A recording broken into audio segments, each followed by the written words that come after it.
práctica, sin lugar a duda, van a ver que la guía eh, es un choclazo. Es larga y particularmente parece por momentos un poco demandante o desmedida em, para el momento formativo en el cual nos encontramos. Pero bueno, lo que queremos hacer, sin lugar a duda, con esta guía es tener una tónica muy parecida al laboratorio que iban a tener de imágenes y por ahí un poco lo que remeda la clase pasada de generalidades. Hay que apuntar a las generalidades. Entonces, no sé si alguien quiere leer los objetivos.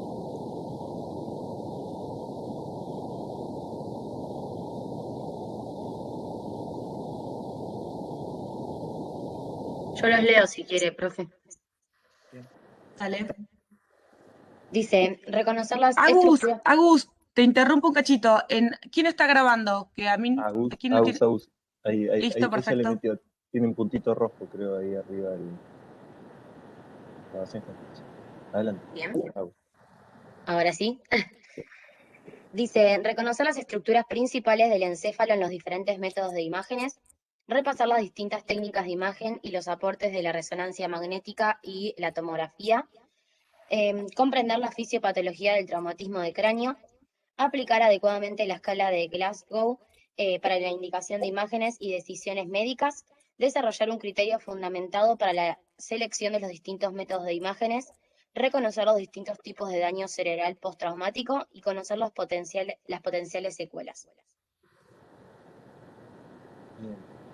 Se me vino algo recién a la mente, les voy a compartir algo. Ustedes como se imaginarán, y esto está en la introducción, uno trata de evitar que uno tenga, por ejemplo, accidentes de tránsito, pero en alguna medida son inevitables y en alguna analogía se me vino a la mente la analogía de lo que tiene que ver con violencia de género, por ejemplo, que escuchaba en algún momento esto que se decía que era No sé si soy inevitable. la única, pero escucho al profe muy bajo y como un zumbido. A ver ahí, Sí, se escucha bajito.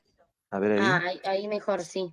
Era inevitable eh, que por ahí una persona sea expuesta a una situación de violencia, pero por ahí uno lo que tenía que tratar de hacer era tratar de generar las distintas alarmas para detectar tempranamente estas situaciones y poder obrar en relación. Lo mismo un poco parece con esto de los traumas, ¿no? Es decir, evitar el trauma uno trata en la mayor medida, pero en realidad lo que uno va a hacer es tratar de actuar lo antes posible para limitar la discapacidad y por supuesto la muerte. Tienen alguna tónica parecida.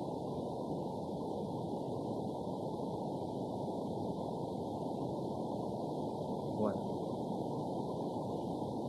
quieren que pasemos a leer la primera actividad. No sé si Santi creo que estaba aquí metido en esto. No sé si anda por ahí. Sí, profe. Buen día Bien. a todos y a todas. Espero que estén bien. Eh, Arrancamos con la primera actividad que tenemos que justificar a cuáles pacientes de los que nosotros vamos a mencionar ahora o relatar sus casos eh, necesitaría realizarle una tomografía o no. Así que ahí me tocó la primera y la última. Y la primera dice, joven de 25 años que se cae de una escalera de 1,5 metros, arriba, solo la guardia y consulta por cefalea desde el evento. A ver si se animan a prender el micrófono y... Hola, buen día. Yo a ese lo marqué como que sí porque se cae de una altura mayor a 1 metro. Y había leído que era un criterio a tener en cuenta, la altura, por ejemplo. Buen Y día, sí, también por la cefalea, ¿no? claro, por la cefalea. Lumila y Agustina dicen la cefalea, Karen dice por la altura de la caída. ¿Alguien más piensa que hay que hacerle tomografía o no?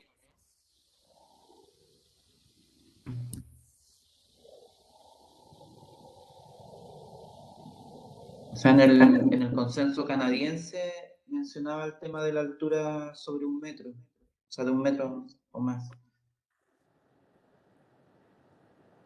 1 metro más o 5 escalones. Perfecto. También 5 Sí, escalones. También hay Igual, 5 escalones.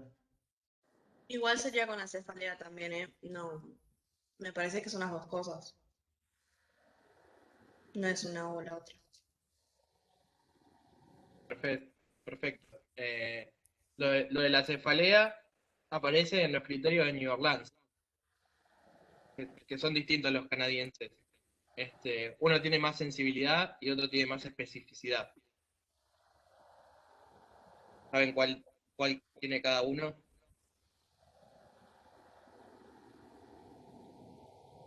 No El pasa de nada y mayor especificidad, si no me equivoco, era el canadiense, y el de New Orleans, el de sensibilidad, mayor sensibilidad. perfecto. No sé si los profes quieren agregar algo o quieren pasar a Sí, la que por sigue. favor. Yo no sé cómo se me escucha. ¿Se me escucha muy mal? Ahí se te escucha bien, profe. Bien, me gusta porque estamos hablando de términos que nos suenan familiares.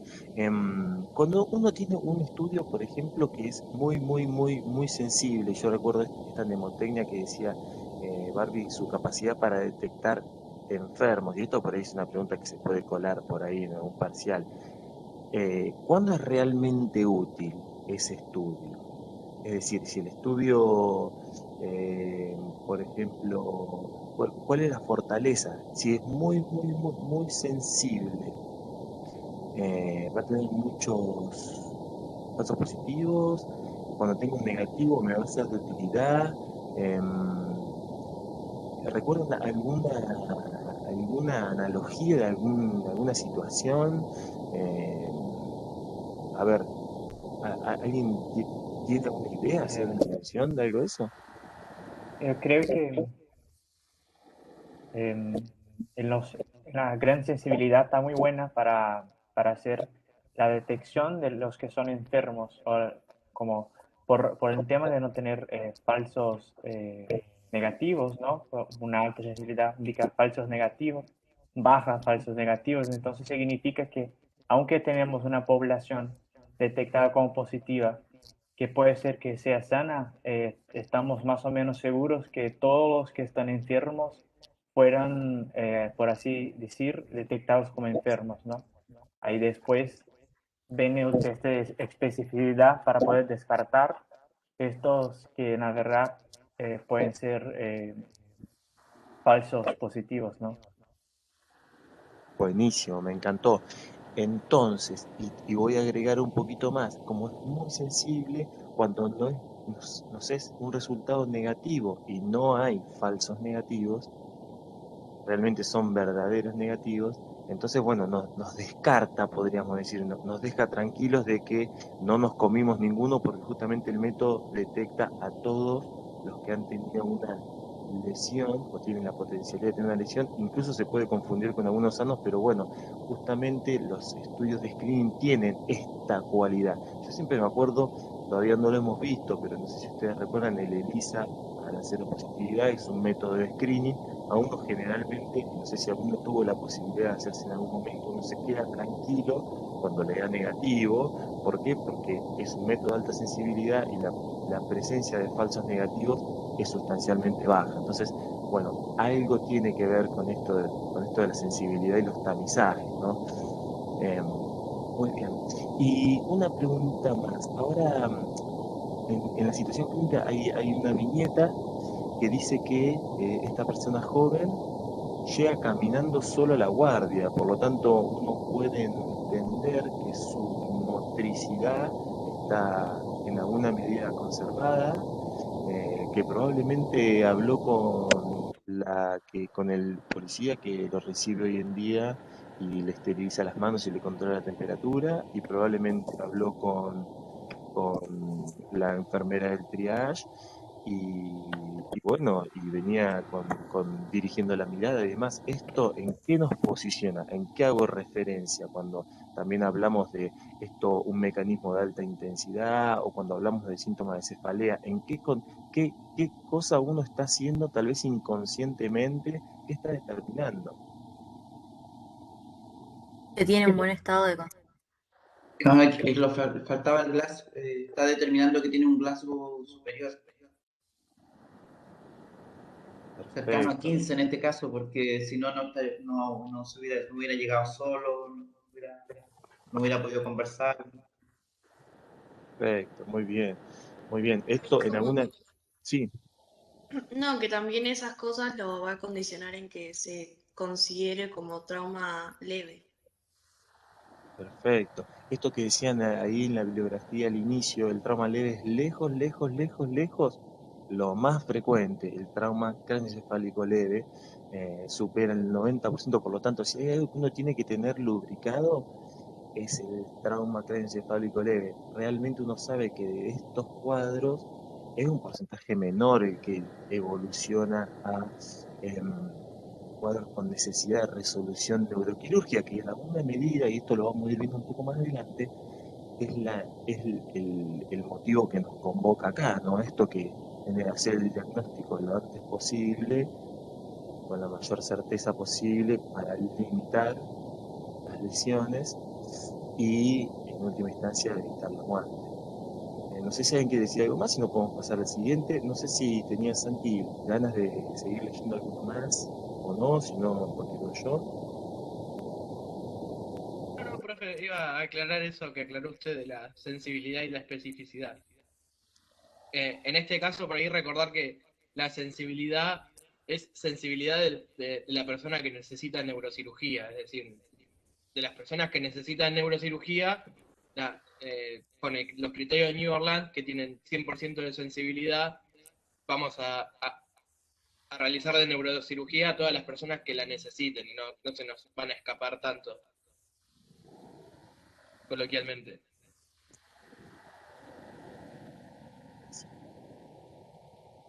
Muy bien. No sé si querés seguir leyendo, Santi, o alguien quiere seguir leyendo.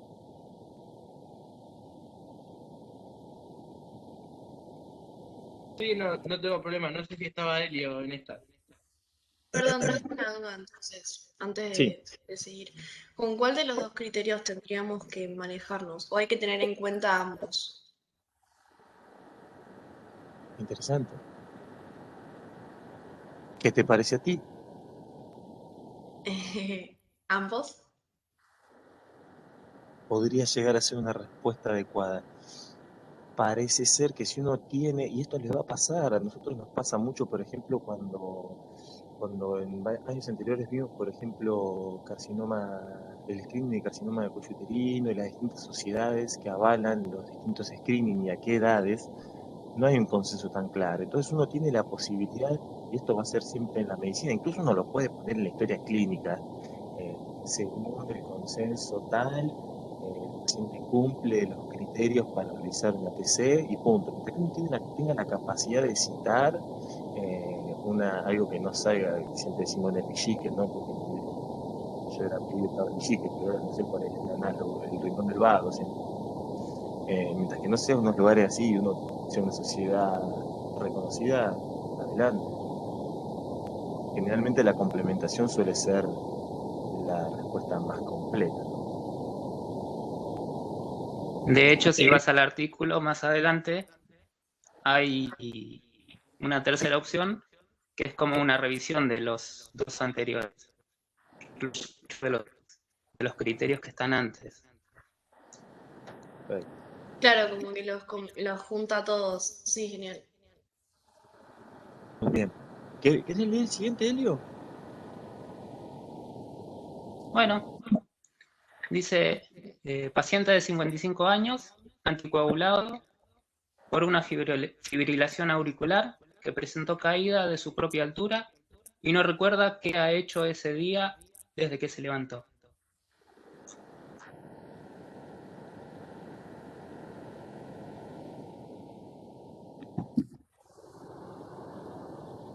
Yo puse que sí porque tiene amnesia postraumática, Y tiene además que es anticoagulado.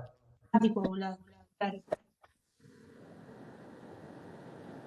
Es un criterio poderoso para solicitar una TC, sobre todo el anticoagulado. Perfecto.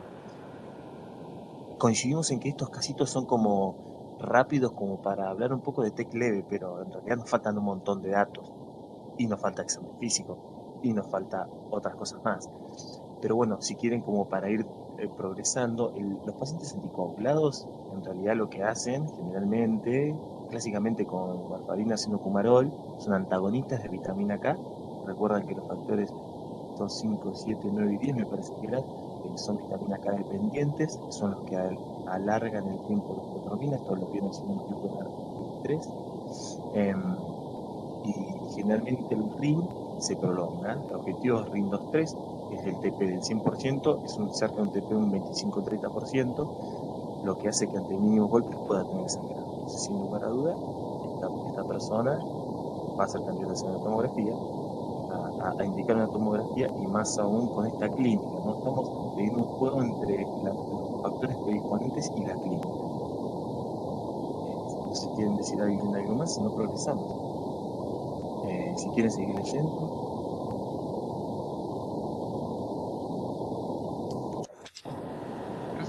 Sí, yo no sé. Sí. Bueno, la otra situación dice, joven de 19 años que llega a la guardia traído por la ambulancia, con abundante olor a alcohol y relato de acompañante de ingesta copiosa del mismo, que presenta corte con sangrado en cuero cabelludo, con apertura ocular espontánea, moviendo 4 miembros, aunque diciendo palabras inapropiadas y sonidos incomprensibles.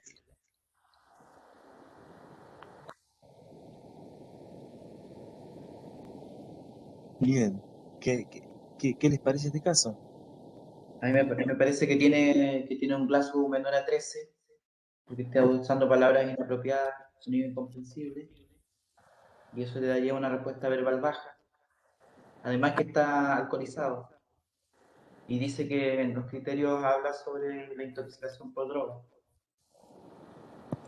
Bien, te hago una pregunta, Elizabeth. ¿Te atreves a decirnos qué puntaje es de cada uno de los subscore que están dentro del score de Glasgow? ¿Por qué?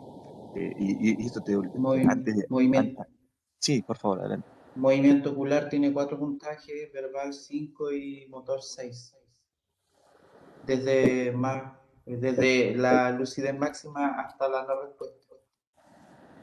Bien, y en este caso, este joven de 19 años. En este caso tendría una respuesta verbal en 1. Yo no le daría más de 1 porque está con palabras incomprensibles, aunque también podrían estar asociadas al alcohol.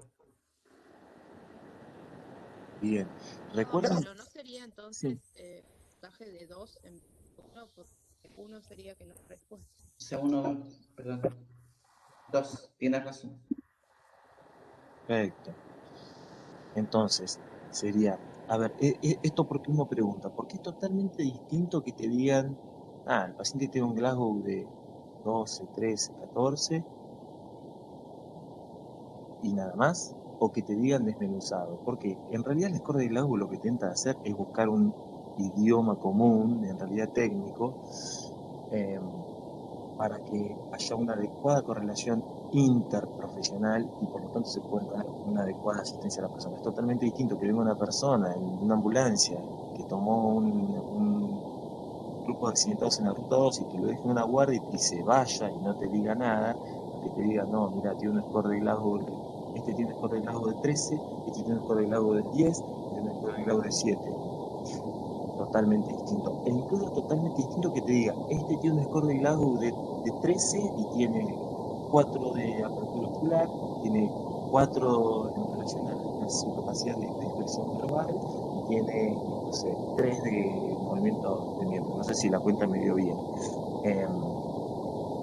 Esto es fundamental y de hecho hay varias propuestas por comunidades científicas en el cual dice se plantea la necesidad de describir los distintos subescalas dentro del score de Glasgow, y eso puede ser porque por ejemplo hay distintas situaciones. Por ejemplo, puede ser un trauma facial, edema palpebral o demás, en los cuales hay algunas subescalas que por ahí no vamos a poder utilizar.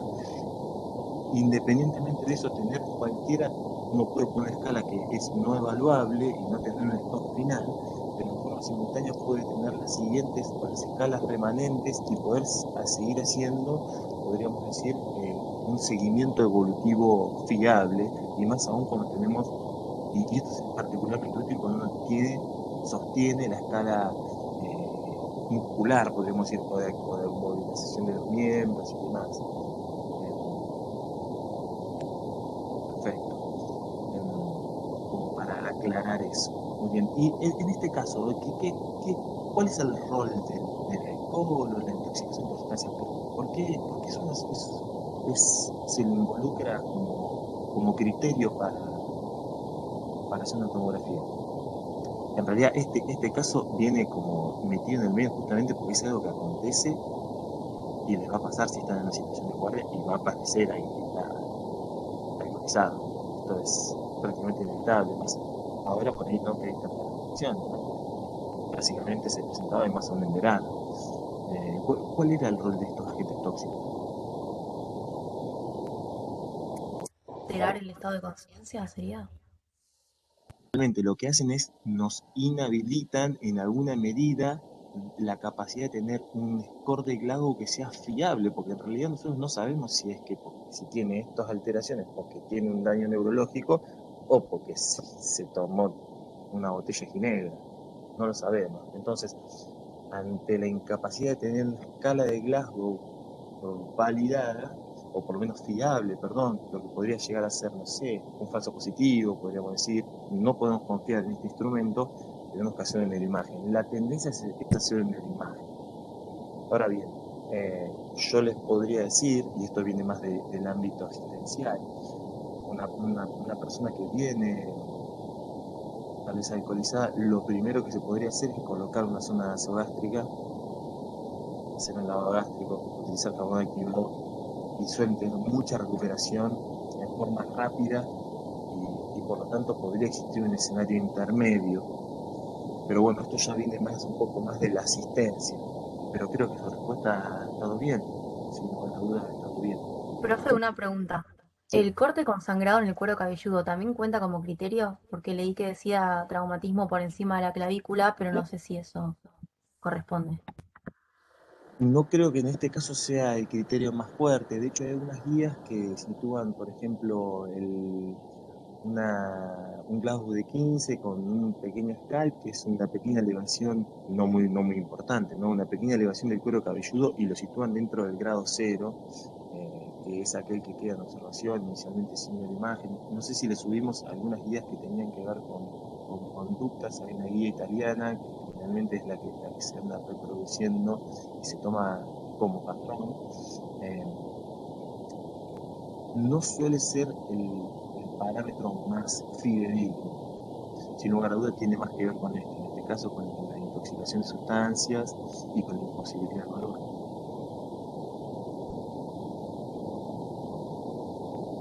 Pero sí, sin lugar a duda, uno puede sospechar que si tuvo un trauma, por ejemplo, un relato de alguien que estaba próximo de alta energía.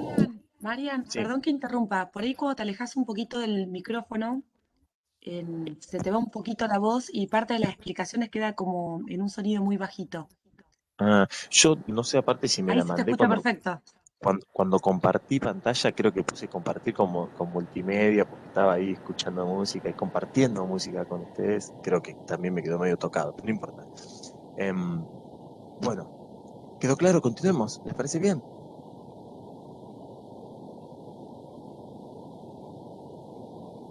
Sí, sigo leyendo. Bien. Sí, por favor. Bueno.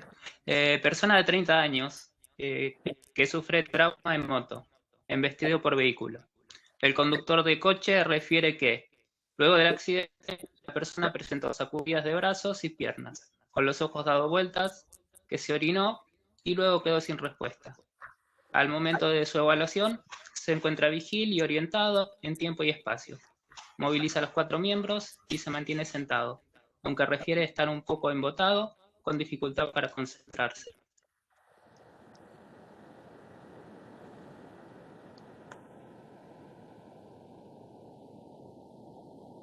Perfecto.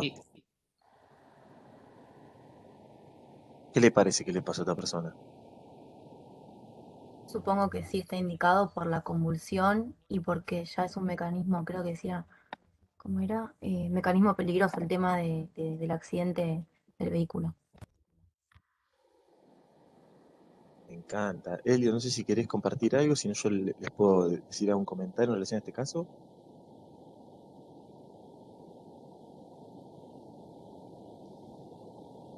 Tal vez la reacción que tiene posteriormente, ¿no?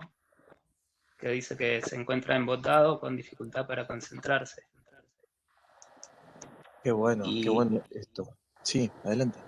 ¿no? Y entonces, si usamos esto, es una reacción que se suele tener después de las convulsiones. Dice, ¿no? Que es un estado postictal. Y este estado Qué bueno. nos dice de que existe un daño que no es estructural. Tal vez podría ser tenido o tomado en cuenta, no sé. Sí, está buenísimo esto que decís, Elio. Esto ya lo van a ver más adelante, probablemente en quinto año. Toda pérdida de conciencia, el principal factor que sigue a la pérdida de conciencia es en qué momento se recupera. Si se recupera en cuestión de menos de 5 minutos, se llama que tuvo, principalmente uno pensaría en un fenómeno más vascular, un cuadro sincopal. Cuando esto se prolonga más allá de los 5 minutos, que generalmente suelen ser pocos minutos, 1 o 2 minutos, o con recuperación espontánea de íntegrum, bueno, hablamos de vascular, pero si esto tarda, la persona está embotada, pasan varios minutos, probablemente uno sospecha con mayor firmeza que ha tenido una crisis comicial. Esto se llama, bien como dice Elio, un cuadro posictal, entonces le da otra gravedad. Un conjunto de neuronas empiezan a chispear, una mayor manifestación, un cuadro de hiperexcitabilidad, y bueno, nada, nos da lugar a esto, que es una pauta de alarma, además del cuadro de alta energía. Perfecto, está muy bien. Continuemos.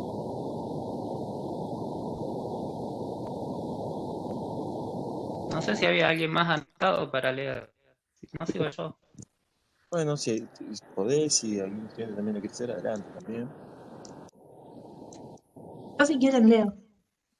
Bueno. Persona de 50 años que consulta por cefalea intensa y haber presentado 2 episodios de vómitos luego de caída de los últimos escalones de su escalera.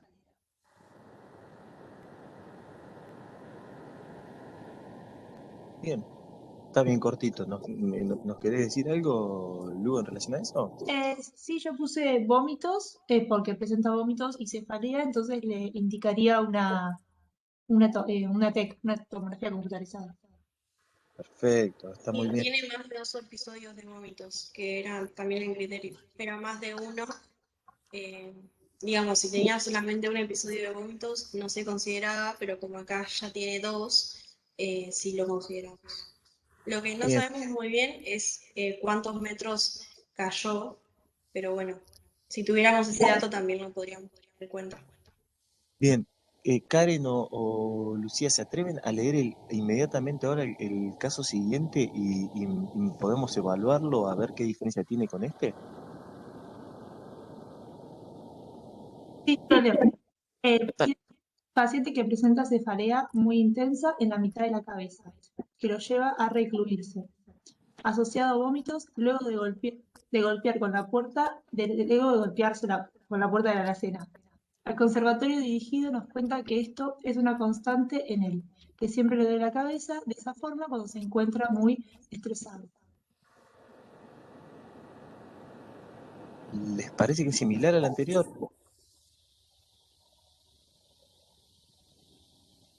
Yo le puse que no se recomendaría una tomografía. Porque la cefalea es un episodio que es recurrente para esta persona. Parecería más migraña. Claro. Sí, yo pensé lo mismo que Lucía.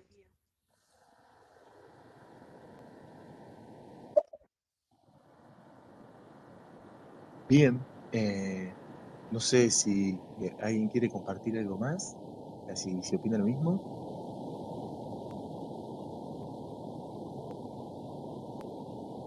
algún estudiante de quinto, yo creo que de hecho actualmente estamos viendo cefalea. No sé si alguien quiere aportar algo, si no, lo puedo hacer Por yo. ahí, como dato importante, es muy relevante el dato que a ella le pasa esto, entonces no es que es un primer episodio, y así como para tener en cuenta después la intensidad del golpe. No es lo mismo la persona anterior que se cayó por la escalera a que el que se golpeó con la puerta de la alacena, digamos, podemos decir que es algo de baja intensidad. Y también, por ahí como dato para agregarles, hay muchos temas, en la mayoría, lo que se llaman banderas rojas, que son como pequeños indicios de lo que nos obliga a, en este caso, ponerle a hacer una tomografía. Y podríamos decir que esta persona, digamos, no nos presenta una urgencia con la que deberíamos ir a actuar ya, y más porque él refiere que los dolores, digamos, son, o sea, ya los tiene. Entonces, bueno, nada, como para no asociarlo con el suceso este, pensar en. Me encanta. Clásicamente, lo que tiene que ver a grandes rasgos con la medicina en general y con los algoritmos diagnósticos, o con el proceso hipotético deductivo, uno lo que hace es dividir las aguas entre lo que es crónico y lo que es nuevo, agudo o súbito, y realmente eso abre una serie de etiologías o causas para cada una de estas dos condiciones que son totalmente distintas. Una cefalea crónica que siempre tiene la misma tonalidad, pensamos entre las cefaleas crónicas, las tensionales y la migraña, bien como dije, ¿no? Que pueden tener todas estas manifestaciones tan floridas, de vómitos, cefalea intensa y demás, pero bueno, nada, ya viene con una cronología, a diferencia del cuadro anterior, ¿no? Que parecería ser que tuvo una intensidad elevada y que se diferencia de lo que decíamos antes. Y no, y coincido con ustedes, no parece ser pertinente. ¿Y alguien más quiere leer esto? ¿Este último?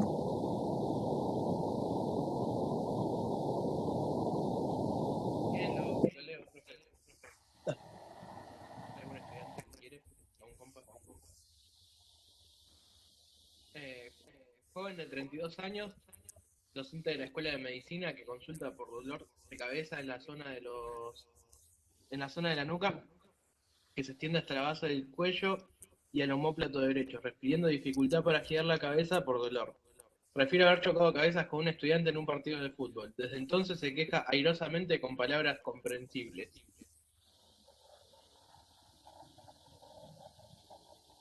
Esto es un caso verídico. No sé si tenías algo que ver ahí, Santi, en algún match, pero... No, creo que no. No sé qué les parece. ¿Qué dicen los compas? Y yo le puse que tampoco, que pareciera más una contractura. El dolor que ¿Por que qué? aparte es un dolor que le ocasiona al girar, al mover la cabeza, ¿no? Ah, no, dificultad para girar la cabeza.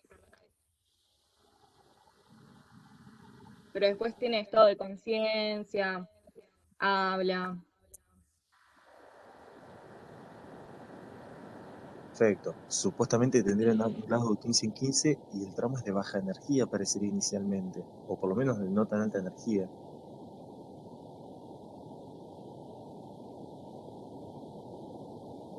Bueno, no sé si Santi quieres agregar algo más, si no pasamos a la actividad siguiente.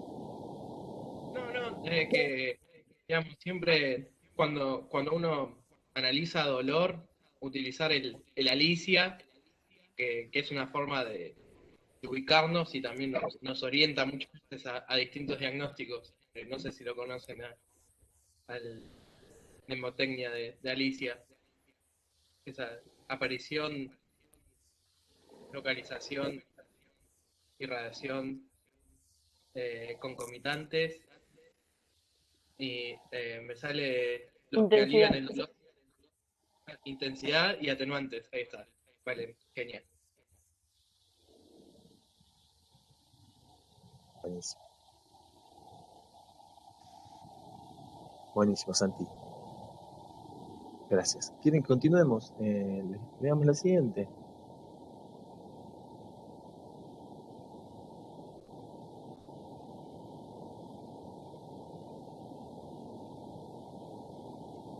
¿Alguien se atreve a leerlo? Si no, paso yo a leerlo. Empieza a tener una complejidad bastante elevada, de hecho, los casos, pero bueno, vamos a tratar de desarticularlo la medida que podamos. Yo lo leo, Mariam. Bueno, adelante, José. Antonio, de 75 años, es llevado a la guardia del hospital por presentar alteración de la marcha.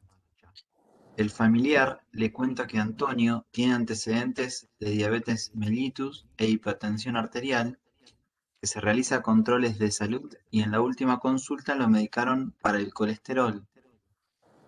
Refiere que se cuida, toma sus medicamentos, no fuma, toma una copa de vino en las comidas y salía a caminar día por medio. Pero con esto de la pandemia ha cambiado sus hábitos y está muy sedentario y algo deprimido. La hija nos cuenta que hace unos días presenta dolor de cabeza, que no se acuerda de dónde deja las cosas y dice cosas incoherentes. Se siente preocupada porque él estaba bien y hoy ya no tiene estabilidad para caminar. Está confuso y dificulta, no se ve bien, tiene dificultad para movilizar el brazo derecho. Mientras estamos realizando el examen físico, la hija nos comenta que hace unas semanas aproximadamente se cayó en el baño y se golpeó la cabeza, que no lo quiso llevar a la guardia, pero se negó y como se recuperó no le dio importancia. Pregunta 1. ¿Cuáles son los signos y síntomas más importantes que detecta en el caso? ¿Le solicitaría más información o buscaría algo más en el examen físico? Con lo que tienen hasta ahora, ¿en qué causas pensarían? Yo marqué la alteración en la marcha. También creo que es importante esto de que no se acuerda dónde dejan las cosas, el dolor de cabeza, que dice cosas incoherentes, que está confuso. La dificultad para mover el brazo derecho también. Sí, eso. La caída después también le da y las enfermedades que tenía antes de la diabetes, la hipertensión, el colesterol.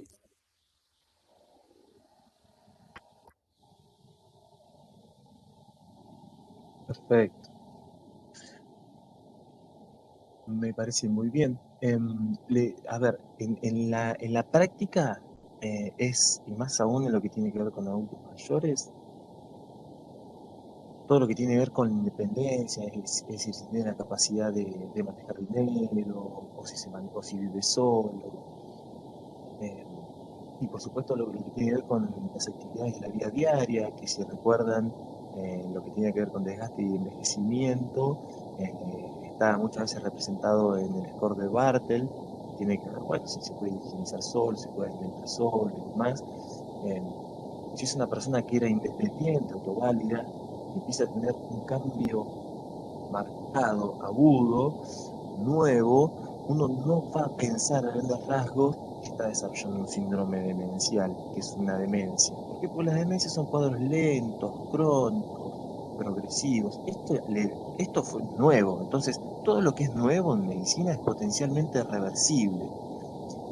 Y realmente uno piensa que pueden ser otras cosas. Y además ustedes me están diciendo que hay algo que en el examen físico uno puede empezar también a pesquisar, que algo le pase en el brazo, en la pierna. Puede ser que se haya golpeado y que tenga dolor a ese nivel, y que por ahí no lo mueva porque le duele.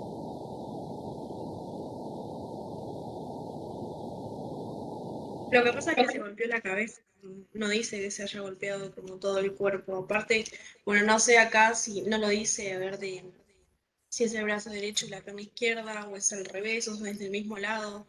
No lo dice el caso, pero por ahí sería también interesante. Para mí tienen que ver más que nada con el golpe en la cabeza y la zona donde están las áreas motoras y demás del cerebro. Igual, o sea, considerando que es una persona mayor y que se cayó, yo creo que por más que te dice se golpeó la cabeza, bueno, pero se golpeó todo el cuerpo si se cayó. Puede haber que haya algún otro golpe o algún otro traumatismo. Que normalmente uno va a poner siempre el cuerpo para no golpear la cabeza.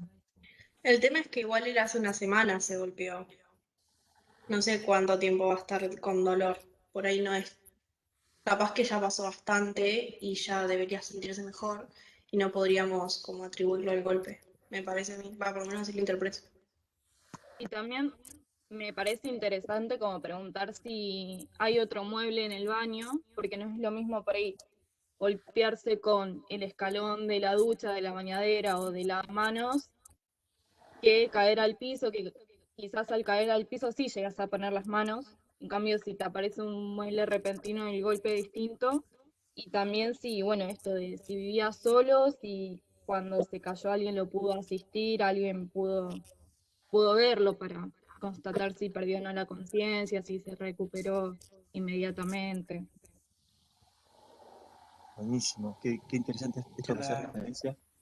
Perdón, adelante. A la pregunta donde dice qué más buscaría, en el examen físico yo creo que buscaría deformidades en el cráneo. Bien. También Porque para. si se atreven a ir diciendo también por qué, por qué buscarían eso, eso siempre está bueno como para... De hecho, es un ejercicio que para los exámenes suma muchísimo. De hecho, el examen que vamos a tener en aprendizaje de ciencia diagnóstico va a ser un examen escrito, no va a ser multiple choice. Entonces, en los exámenes tienen que demostrar conocimiento. Lo mismo en los exámenes finales. ¿Y cómo se hace? Principalmente dicen por qué yo busco tal cosa y para qué, para cómo voy a utilizar esto a la cual yo estoy razonando que tiene un porqué. Sí. Le quería preguntar a los compas de tercero si en Arte 4 ya vieron alguna parte del examen neurológico, como para también, si alguien se anima a algo de lo recientemente aprendido a volcarlo acá, también estaría bueno.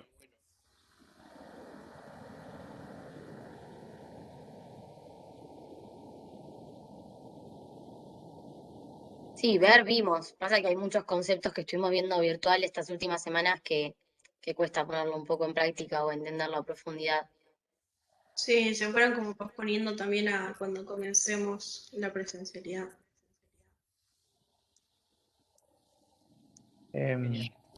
No pasa nada.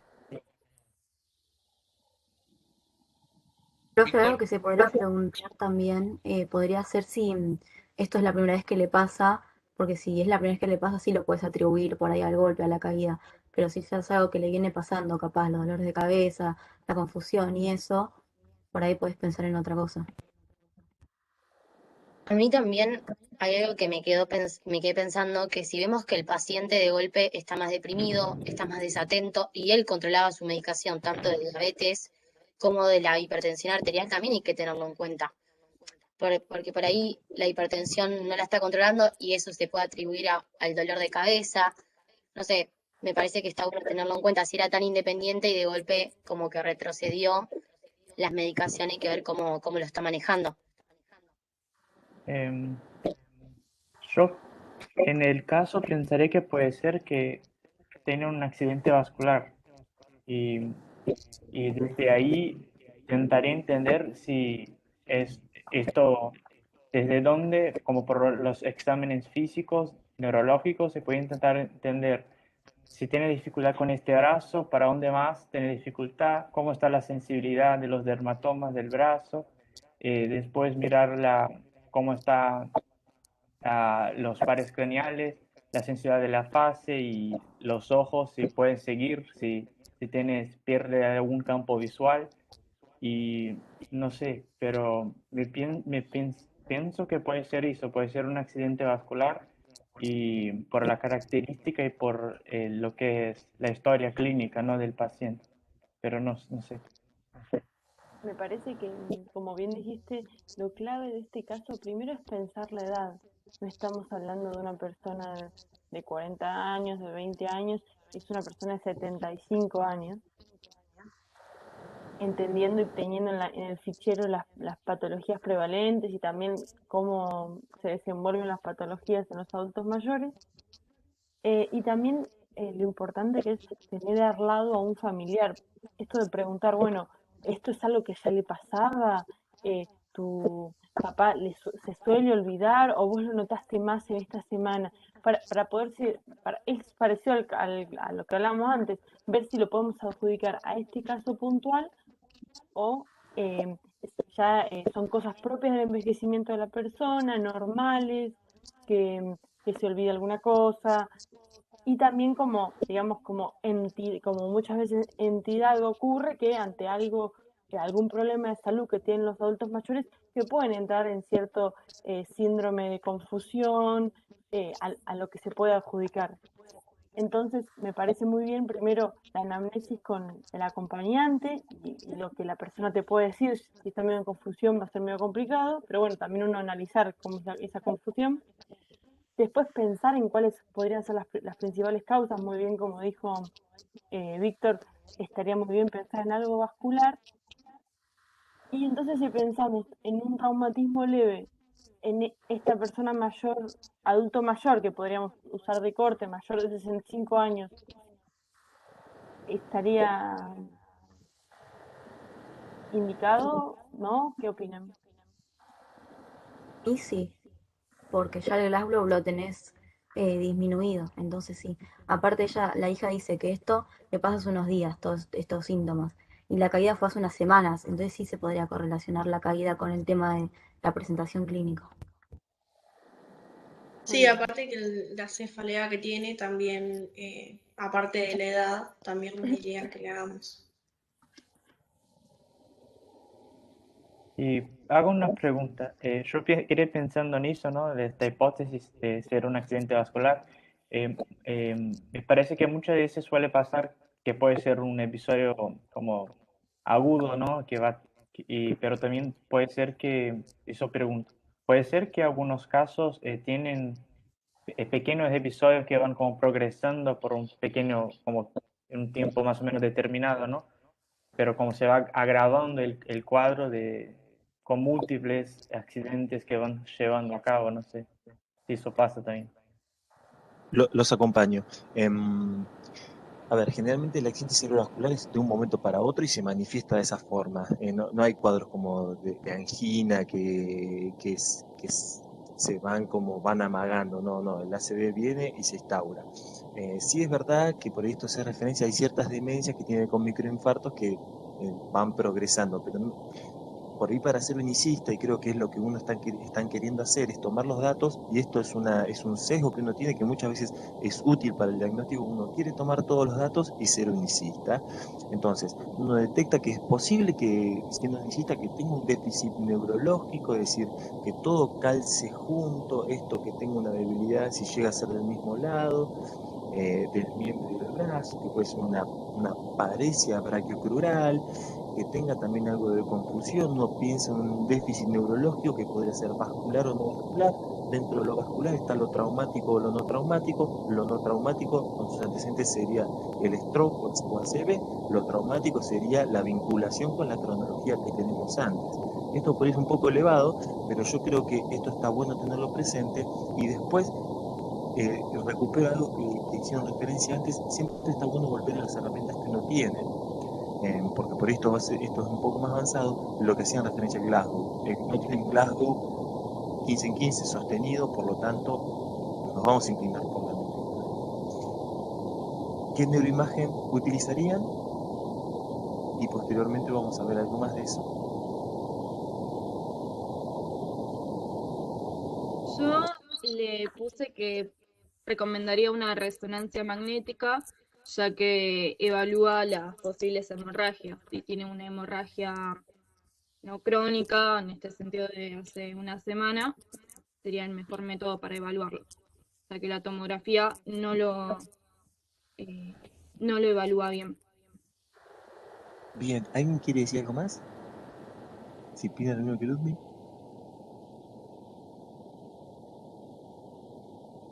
Una pregunta, porque eso me queda una duda. La resonancia magnética no tiene como más cierto nivel de complejidad que capaz que no está accesible a todos los centros, entonces ahí también se va a dificultar.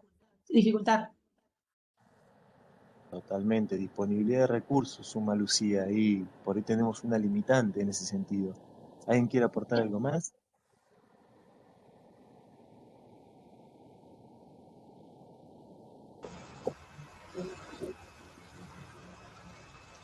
Yo creo que, hola, Sí. yo creo que para descartar una hemorragia una tomografía puede servir también. Muy bien, César dice que una tomografía le puede llegar a servir porque la tomografía es particularmente buena para ver hemorragias y más aún cuando son agudas estas hemorragias. Está ahí la fortaleza de la tomografía. En el Lo caso, mejor que tiene la sí, tomografía es la velocidad, o sea, la facilidad con la que vos accedes a evaluar en el momento si hay algo que es realmente grave. Por eso creo que sería más importante hacer una tomografía que una resonancia que lleva muchísimo más tiempo. bien. Lara nos suma que si tenemos la posibilidad de optar por uno de los métodos, hay uno de los dos que puede hacer cortes multiplanares en cuestión de pocos minutos, ir y volver al tomógrafo, a diferencia de un resonador que al menos uno está 40 minutos escuchando el pipu, pipu, y probablemente eso puede ser un momento perdido para la toma de decisiones. ¿Alguien quiere compartir algo más?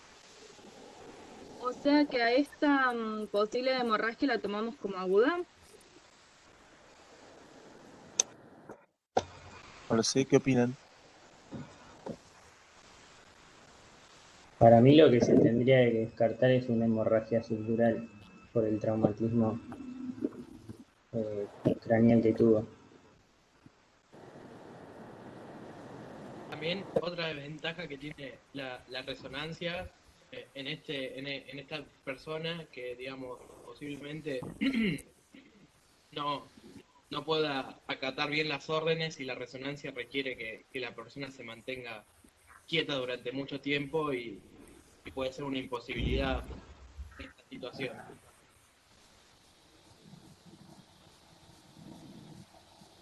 Por ahí, Marian, podemos seguir así Sí, llegamos a... sí, yo los acompaño, les digo a ver un poco lo que me va, lo que voy percibiendo de lo que ustedes van haciendo referencia. Sin lugar a duda, las tomografías son rápidas, son muy buenas para determinar hemorragia aguda.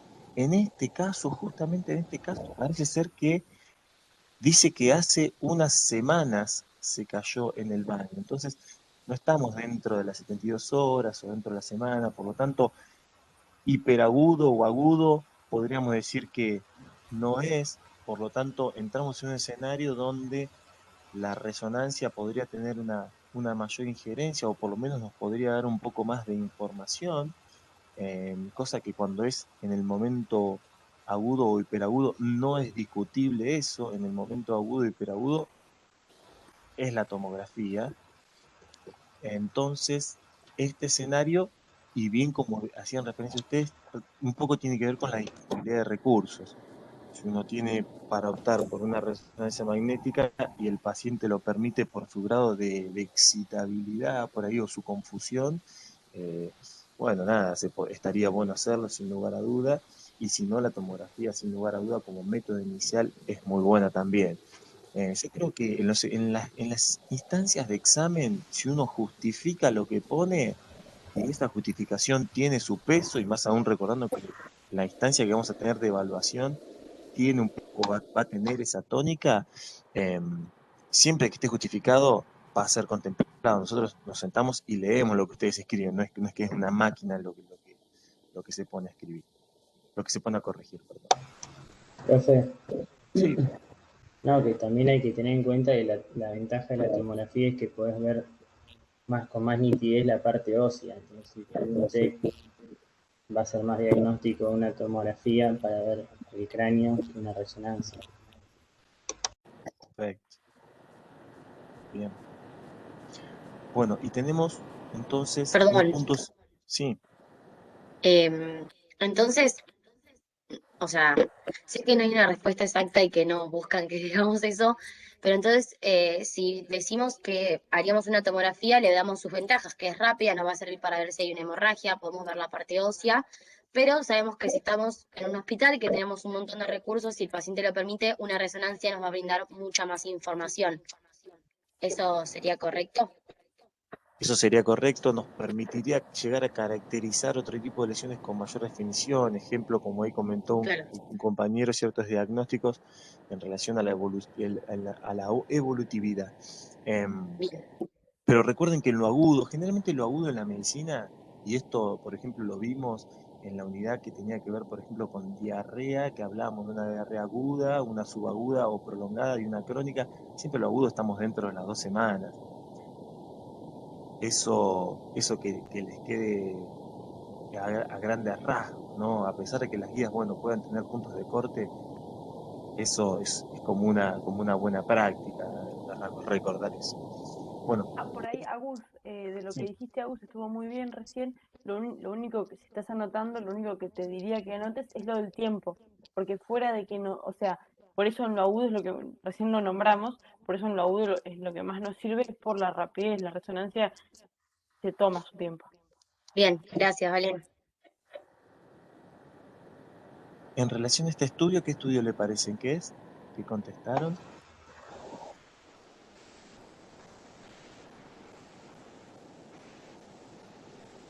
Es una tomografía en un corte axial de cerebro sin contraste.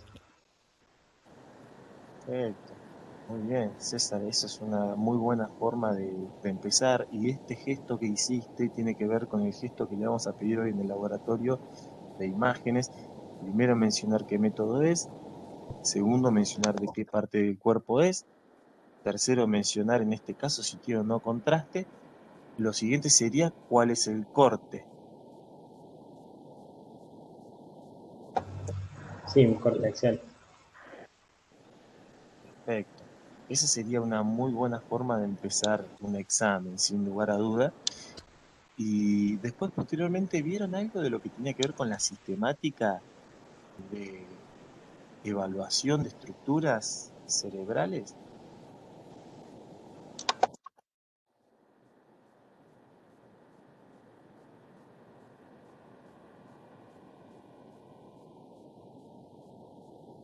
Digan sí o no, se puede contestar que no también, ¿eh?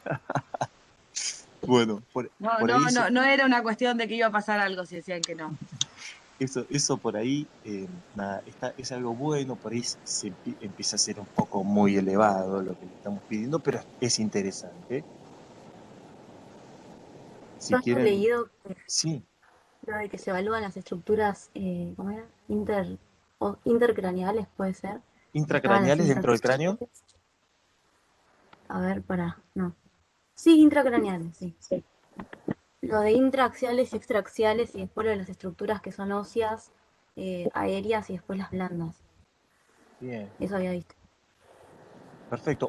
Un poco sería de adentro hacia afuera, es decir, lo que más nos interesa, lo que está dentro de la unidad sellada, que es el cráneo, después el cráneo mismo, y por último lo que está por fuera. A grandes rasgos, uno suele hacer un pantallazo general y la guía que ponemos dice que, bueno, que cada médico puede optar por hacer su metodología, pero siempre repetirla y sostenerla en el tiempo.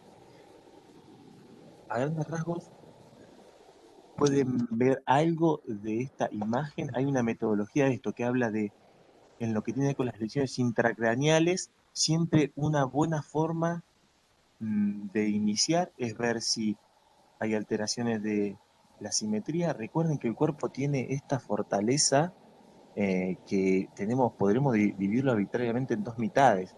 Lo mismo pasa con los miembros. Ejemplo, yo tuve un caso de un paciente joven que vino por un trauma en un miembro inferior y tenía una lesión en la porción distal del hueso y no sabíamos si era una fractura o era el cartílago de crecimiento. Entonces, ¿qué hicimos? Y le hicimos la placa contralateral y si estaba a la misma altura, el cartílago de crecimiento. Y si no está, era una fractura. el cuerpo nos permite comparar continuamente ambas mitades. Esto es arbitrario y es verdad que no es un calco, pero existe una simetría que uno siempre lo tiene que tener. Después, alteraciones de la densidad y en última instancia, herniaciones. Es como la metodología. ¿Alguien encuentra algún hallazgo aquí que podría tener algo de... ¿Puede estar desplazada la línea media para la derecha? Podría ser, discretamente, En la, en la segunda imagen se ve más claro que digamos, el hemisferio izquierdo, supongo que es el lóbulo parietal, tiene un sangrado, una hemorragia subdural. ¿Puede ser? Bien. De hecho, ¿Por qué, César, pensás que tiene esa presentación? ¿Hay una alteración de la densidad que estás notando? sí, se ve más hiperdenso. Bien, yo creo que justo en la imagen de la derecha impresiona, yo no sé si es la más clara. Parecería más como que fuese un artefacto óseo. Me impresiona a mí. Yo me quedaría un poquito más con la imagen de la izquierda. ¿Por qué? Porque Yo le incluso el cuadro... mencionaba, Sí. yo mencionaba en el chat que se ve alterada la simetría ventricular. Exacto, bueno, En la imagen de la izquierda. Bien, Elisa nos dice, la simetría entre los ventrículos laterales pareciera que no está presente, parecería que el ventrículo lateral izquierdo, recuerden que lo que es derecho es izquierdo y lo izquierdo es derecho, es por oposición. El paciente cuando le hacen la tomografía ingresa de pies, entonces, ingresa de la región cefálica recostada en posición supina. Y bien, entonces simetría y después densidad. A mí me impresiona, déjame, que hay un cambio llama la atención que hay un cambio de la densidad en un sector particular de las estructuras intracraneanas. En forma de semiluna, ¿puede ser? Profe, no sé, ¿se me escucha bien? Porque escuché a otro compañero, pero... que podría marcar con la flecha lo que ve, porque la verdad es que yo no veo lo que dicen mis compañeros, o sea, me está costando un poco entenderlo. Mi flecha no se ve, ¿no? Sí, sí, se ve lo que mueve. ¿Sí? ¿El puntero se ve? En general, sí. Ah, Sí, sí, se buenísimo, ve. mira, no sabía. Bueno, qué bueno. A grandes rasgos, yo creo que esto que estamos viendo aquí es un artefacto y no correspondería a este caso. ¿Por qué? Porque en realidad estamos hablando de semanas. Lo que es semanas no es agudo. Lo que es bien hiperdenso es bien agudo, es nuevo, es una sangre nueva. En realidad lo que correspondería a este caso es un cambio de la densidad en semiluna, que es frontoparietal bilateral, y que por la comparación siempre con el parénquima, uno recuerde que uno tiene que, cuando hablamos de hipodenso o hiperdenso, es comparativo con el parénquima cerebral normal. En este caso podría estar asociado a la sustancia, por ejemplo, en la comparación con la sustancia blanca, que es esta que está por aquí, entonces aumenta la proyección, en comparación de este cambio de la densidad. Después podemos ver unos cerebros normales y nos vamos a dar cuenta que esto no está. Profe, Sí. no, que yo decía en la segunda imagen, que es una altura un poco más alto, no decía lo que vos marcaste, sino un poquito más abajo.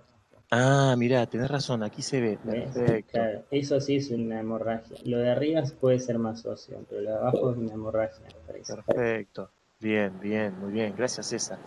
¿Y por qué piensan que, como César dijo, que podría llegar a ser un hematoma subdural? ¿Y por qué también, no sé, un poco más evolucionado, estoy diciendo yo?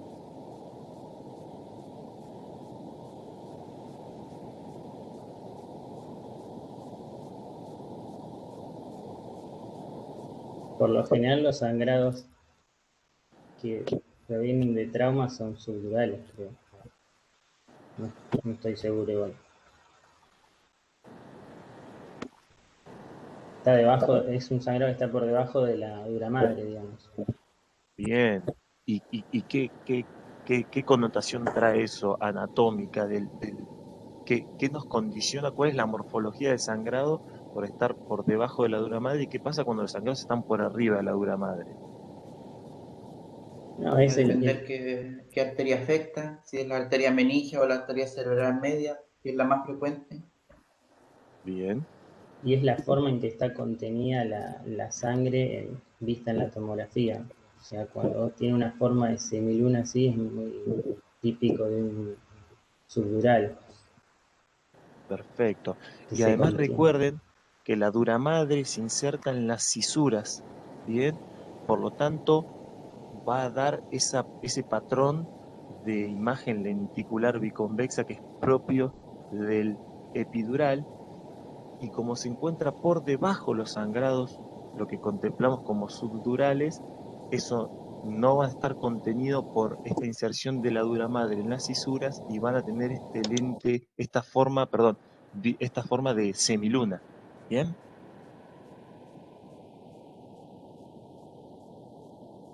Profe, ¿lo puede repetir, por favor? ¿No se me escuchó? A veces tengo... Se escuchó, pero no lo entendí. que la dura madre, a ver, las hemorragias epidurales, epi es por arriba de la dura madre, son las hemorragias que se producen entre la dura madre y la tabla interna del cráneo, es decir, la porción ósea más próxima al cerebro.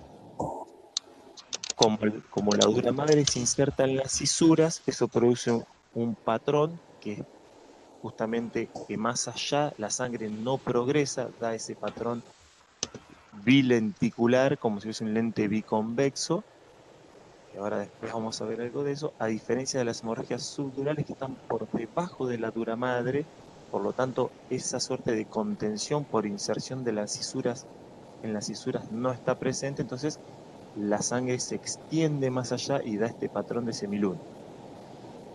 Una pequeña regla mnemotécnica es que el epidural tiene forma de elipse. El subdural sigue la línea del cráneo. O sea, sigue la curvatura del cráneo. Bien. Eso. Gracias, César. Bueno, si quieren continuamos un poco más. La guía es larguísima y yo creo que si nos queda algo por fuera lo podemos patear, porque realmente podemos estar horas delirando con estos temas. A ver, si quieren seguimos leyendo, a ver si nos está faltando algo. Creo que esta que sigue, si es unio bilateral, si es intra o extraxial, creo que algo hemos hablado. Es la lesión que tiene el paciente. ¿Tiene signo de ser agudo, subagudo o crónico?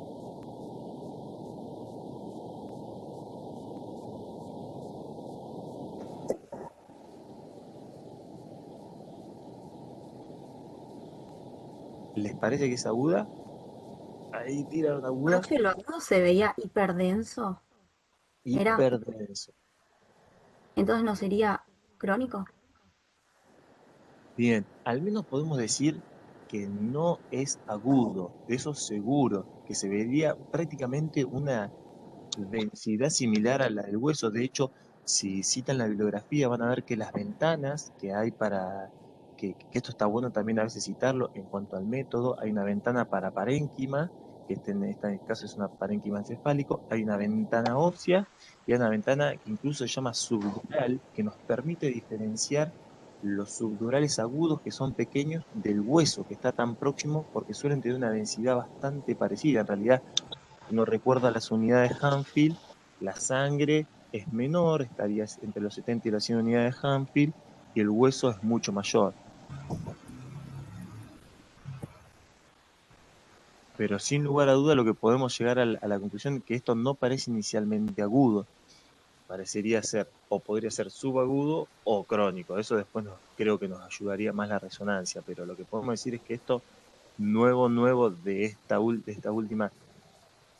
estos últimos días, principalmente midiéndolo en días lo agudo, ya cuando hablamos de subagudo empezamos a medir en semanas, no parecería que fuese agudo.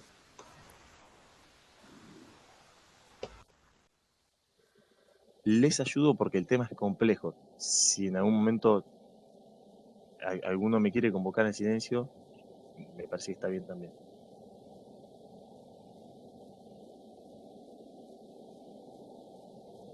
Muy bien.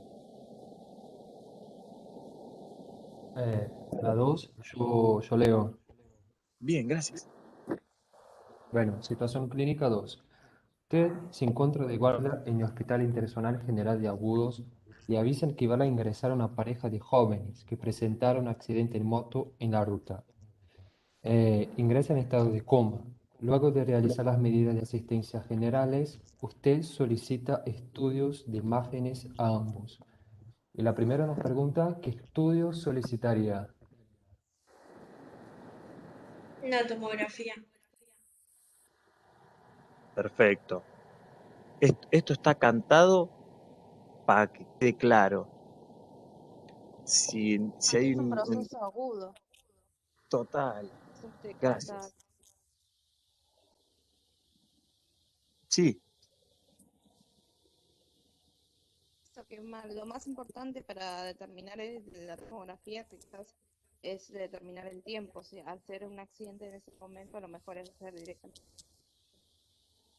qué interesante esto lo que nos dice Lara. Cuando viene una persona, por ejemplo, derivada, no sé, del partido de la costa, que tuvo un accidente, importantísimo preguntarle al que nos está dejando el paciente, y nos imaginamos en una entidad hospitalaria, por ejemplo, además del Glasgow, además de las subclasificaciones del Glasgow, preguntarle para saber la evolutividad. Importantísimo saber cuándo fue el accidente y cómo fue el accidente, ¿no? Esto que hacíamos referencia antes. Bien, Lo que único que agregaría también en la primera, sí, que sería obviamente no la tomografía, pero sin contraste, ¿no? Para lo que faltaría para completar la respuesta. perfecto. Gracias, Leandro. Entonces sería una tomografía computada de encéfalo o de cráneo, quieran decirle, sin contraste, endovenoso. Bueno, en la 2, siguiendo, nos dice, teniendo en cuenta los estudios ofrecidos a continuación. A. Describa que observa en la imagen, método, corte, ventana, características de la lesión, ubicación, cómo afecta a las estructuras adyacentes y cuál es su diagnóstico.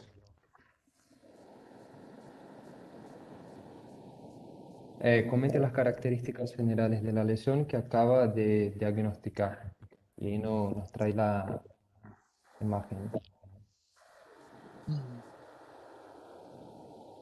Bueno, yo pienso ¿no? Siguiendo de forma sistemática, primero que tenemos que distinguir si realmente estamos diante de un estudio, la tomografía, ¿no?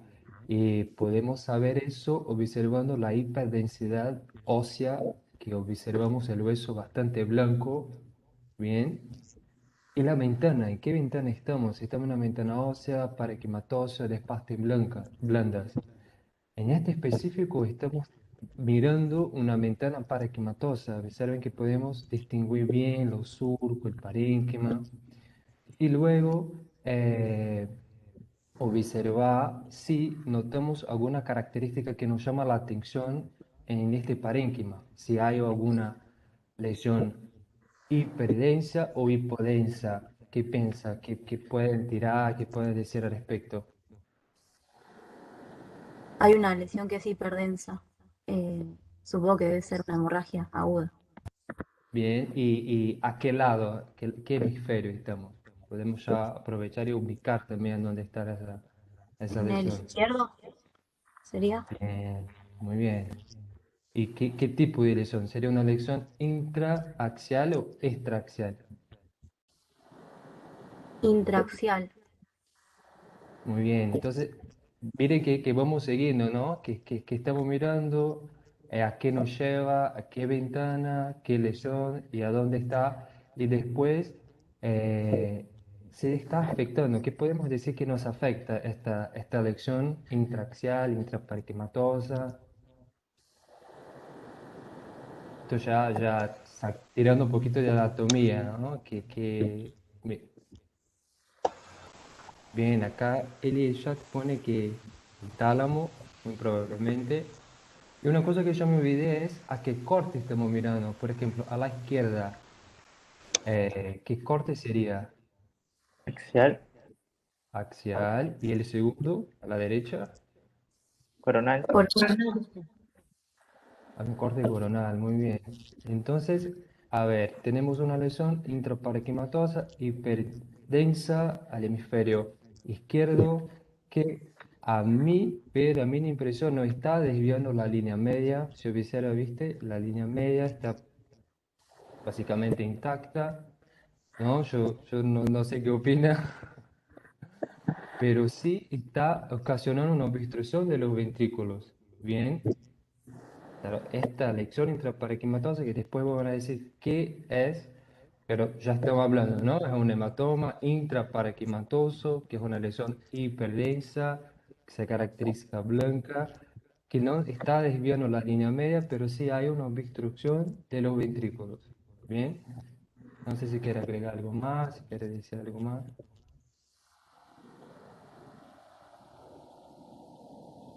Yo creo que la sistemática las has realizado muy bien, Leandro. No sé si algún estudiante quiere hacer alguna referencia, agregar algo más en este caso. Si no, pasamos al otro paciente. Tengo una consulta. Sí, Estaría bien entonces si en este caso el problema sería hematoma intraparenquimatoso en hemisferio izquierdo. Como para el diagnóstico, pregunto si estaría bien decirlo así.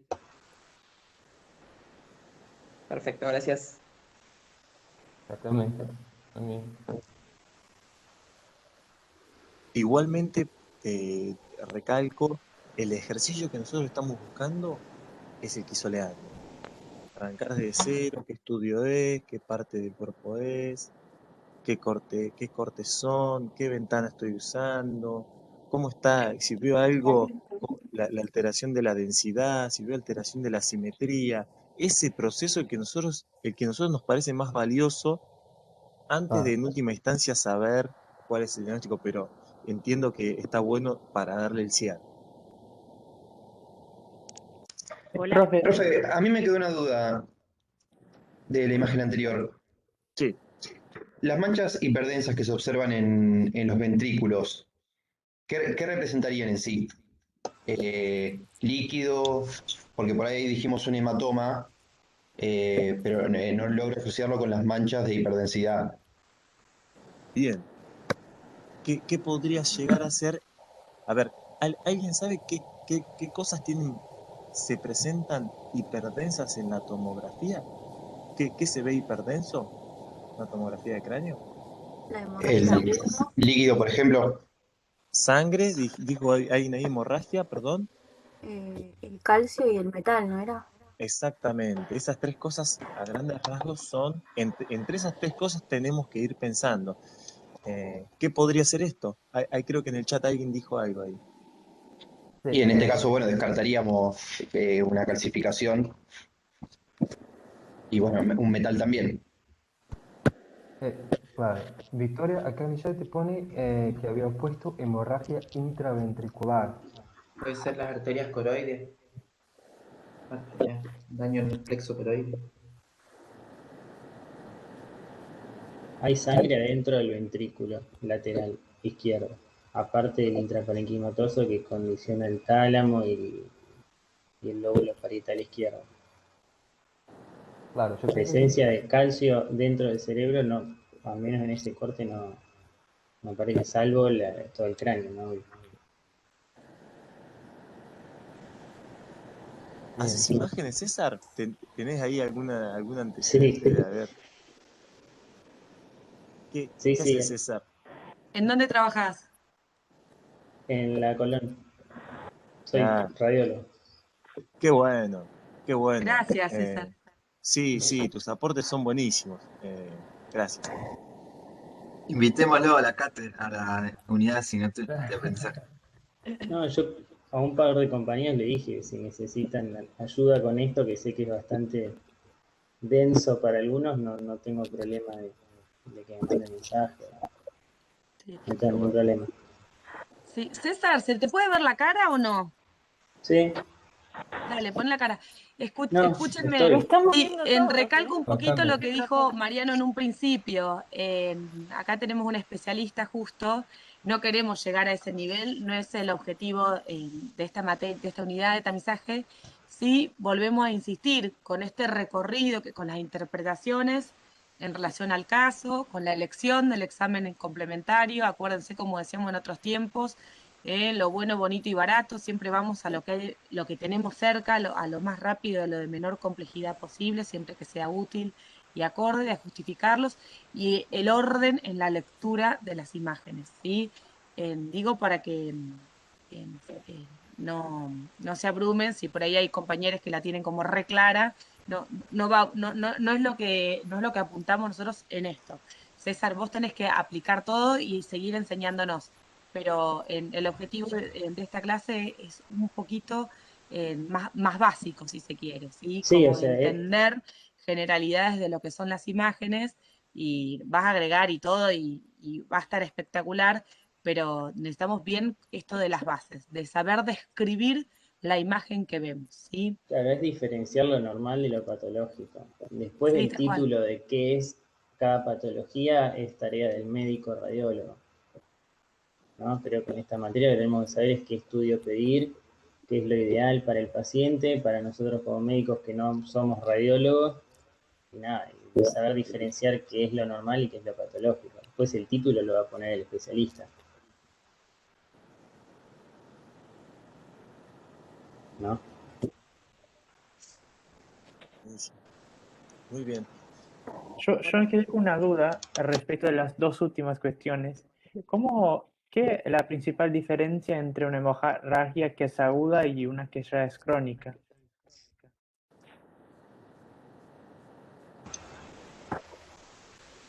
Las densidades sería la diferencia, ¿cómo se ven? En una hemorragia que es aguda se va a ver más bien blanco, porque es sangre que está por fuera de los vasos, por lo tanto se va a ver blanco. Ya cuando empieza a ser cada vez más viejito, la lesión se hace cada vez más negra, más hipodensa. Por eso Bueno, en el paciente este que tenía 75 años, que ya hacía 2 semanas, que había tenido esta lesión, había áreas que se veían ya hipodensas. Probablemente si a este paciente le hacíamos el estudio 1 o 2 días después del trauma, esas lesiones que se ven negras, que se ven hipodensas, iban a ser hiperdensas. Iba a haber presencia de sangre en esa área. ¿Y qué diferencia va a haber en eso si tenemos o no tenemos contraste? ¿Se van a ver igual? El contraste en una tomografía de cerebro sirve más para ver la parte orgánica. Por ejemplo, si vos querés descartar un tumor. Si vos querés descartar un tumor, si está vascularizado, si es un quiste, ahí sí sirve el contraste endovenoso. Ok. Pero siempre se va a ver así, con esa descripción que hiciste de hipodenso y todo eso. Claro, sí. Eso no cambia. Siempre se va a describir así, si es hipodenso o hiperdenso. No va a cambiar. No va a cambiar porque la presencia, vos pensás que la sangre que está como en forma de lesión, no es que está dentro del vaso, está por fuera del vaso. Y nosotros cuando pasamos el contraste endovenoso, lo pasamos por adentro, o sea, por la vena. Entonces lo que se va a pintar de blanco, que es lo que hace el contraste, pintar de blanco, va a pintar de blanco todo lo que esté vascularizado. Todo lo que esté por fuera del vaso no lo va a pintar. Claro, genial, ahí entendí mejor. Gracias. Muy bien. Recuerden que en agudo difícilmente no vamos a utilizar contraste. ¿Alguien se atreve a utilizar esta metodología, bien como dijo, como hizo Leandro, en relación a esta imagen? Esta metodología descriptiva, ¿no?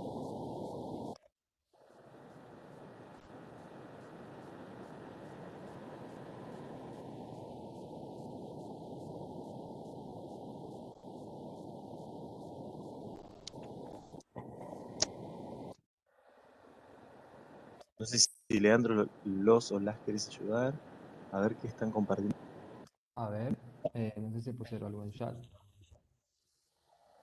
Bueno, primero de todo, nosotros diferenciar si estamos realmente adelante y mirando una imagen de tomografía y cómo nosotros sabemos, cómo caracterizamos.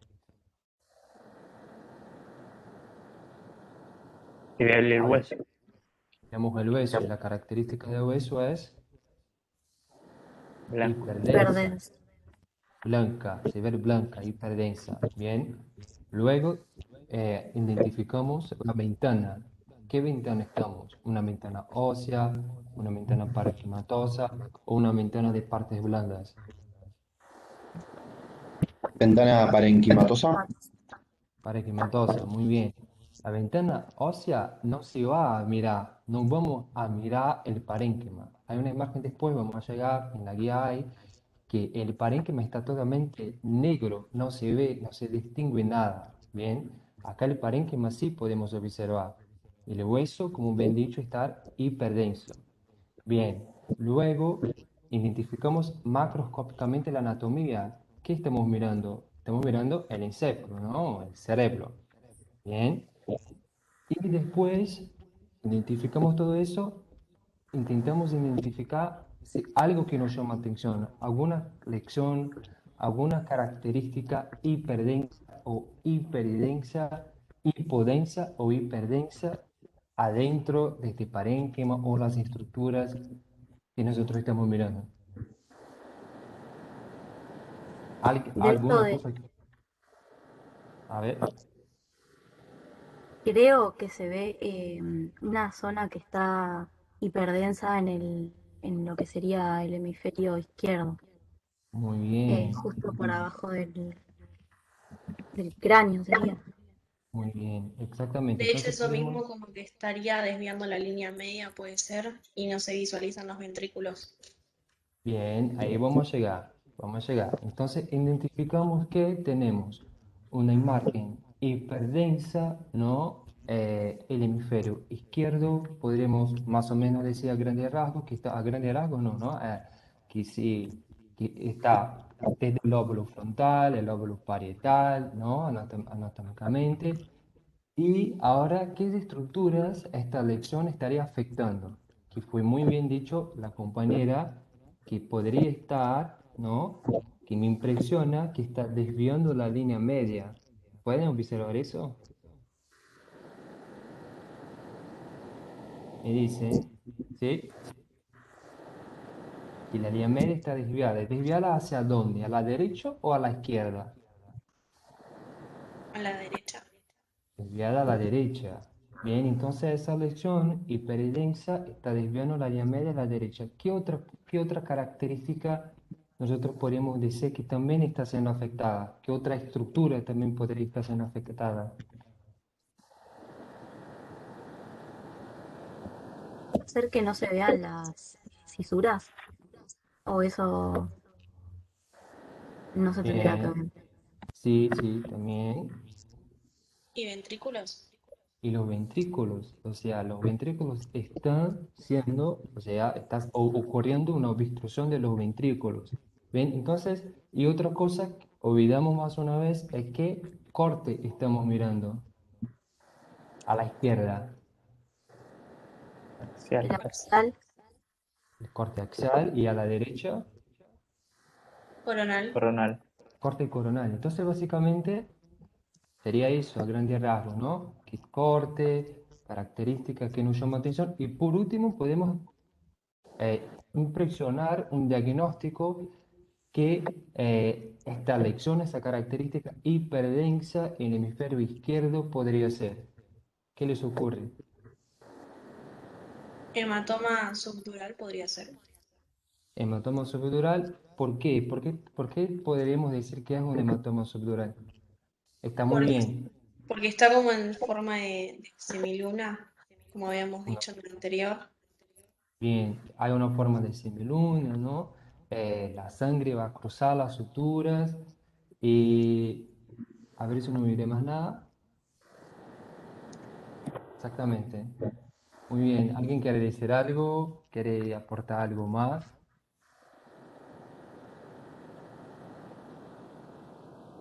Sí, por ahí te hago una pregunta.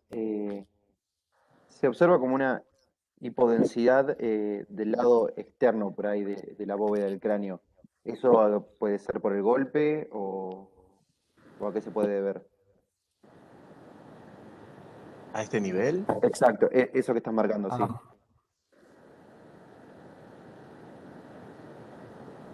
¿Qué podría llegar a ser por fuera de la tabla externa del hueso?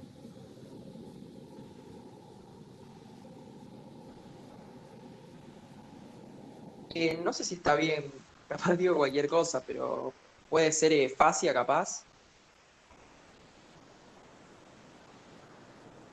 Eso es un cefalohematoma, como contenido de sangre que hay por fuera del cráneo, pero por dentro del cuero cabelludo. Exactamente. Un hematoma de partes blandas. Muy bien. acuérdense de correlacionar la imagen siempre con también la historia clínica, ¿no? El motivo de consulta, lo que trae el paciente. Empezamos desde ahí para buscar un hallazgo, ¿no? Todo eso nos orienta a lo que nosotros estamos mirando. Profe, ¿te das cuenta que tiene un hematoma, o sea, por fuera del cráneo? Porque vos ves que está tipo lo hiperdenso, que sería óseo, y por fuera tenés algo que también es medio hiperdenso, pero no es tanto como lo óseo. Entonces de ahí sacás que es hematoma también. ¿Puedo decir una memotecnia que nos dieron en neuro la otra vez que es muy básica? Adelante. Que nos habían dicho que si era subdural tenía forma de banana, la coso, y si era epidural tenía forma de limón. Como que se hace lo que le llaman semiluna, le ponían forma de banana, y si era epidural se hace como una bola, se hace con forma de limón. Me parece como más fácil para identificar también, que quizás lo de semiluna. Perdón, yo cuando lo estudié era epidural, elipse, subdural, semiluna. EESS. No sé. Son formas de estudiarlo. Bien. Aquí hay algo que está vinculado con el último punto de la guía y yo no quiero tampoco por ahí hacer referencia a algunos puntos que vienen más adelante, pero me parece que es fundamental porque aquí en este lugar, en este momento, principalmente viene la posibilidad de intervención que tenemos, porque por ahora lo que estamos haciendo es diagnóstico y eso está muy bien, pero lo que estamos viendo es que en el paciente 2 probablemente lo que hay asociado al hematoma subdural que tenemos es edema y hay desviación de la línea media, y en lo que tenemos en el caso 1, tal vez pensando en lo que ya llamamos como lesiones secundarias y está en la última parte de la guía, que no sé si vamos a llegar y por eso vamos, podría haber compromiso del drenaje de los ventrículos y eventualmente una dilatación del sistema ventricular en forma reactiva. Generalmente hay una secuencia que tiene que ver con trauma, sangrados, por ejemplo en este es bien claro, trauma, sangrado, edema, herniaciones o tracciones, eso genera compresión de estructuras, isquemia, tracción de estructuras vasculares y la complicación más grave que es compresión del tronco encefálico y muerte. Ahí está donde eso es lo que nosotros podemos limitar que se produzca y podemos obrar para que eso no se produzca. ¿Por qué? Porque los sangrados nosotros no podemos evitar en alguna medida que se produzcan. Eso devienen del trauma. Lo que nosotros podemos hacer es evitar que se produzcan las lesiones secundarias, que son las que se asocian a mayor mortalidad, particularmente las herniaciones. Entonces tenemos el sangrado, el edema, herniaciones y posteriormente fenómenos isquémicos, fenómenos de tracción vascular, fenómenos compresivos. A grandes rasgos, la intervención neuroquirúrgica en estos casos, como el cráneo es una unidad sellada, no distensible, tiene que ver con generar más espacio. Eso se puede hacer por drepanación, es agarrar un taladro clásicamente y perforar el cráneo, o se hace una apertura en forma de una placa y se saca una porción mayor de lo que es el cráneo. Entonces, todos los fenómenos que tienen que ver con compresivos, isquemia y demás, no se producen. Entonces, este sería el objetivo asistencial de la guía. Bien, evitar que las lesiones secundarias que están al final de la guía se produzcan. Aquí está la intervención del diagnóstico temprano, la importancia del Glasgow y la limitación de la discapacidad y evitar que progrese al fallecimiento, ¿no? Quería hacer esa mención por el tema del tiempo también, que nos vamos quedando un poco sin tiempo.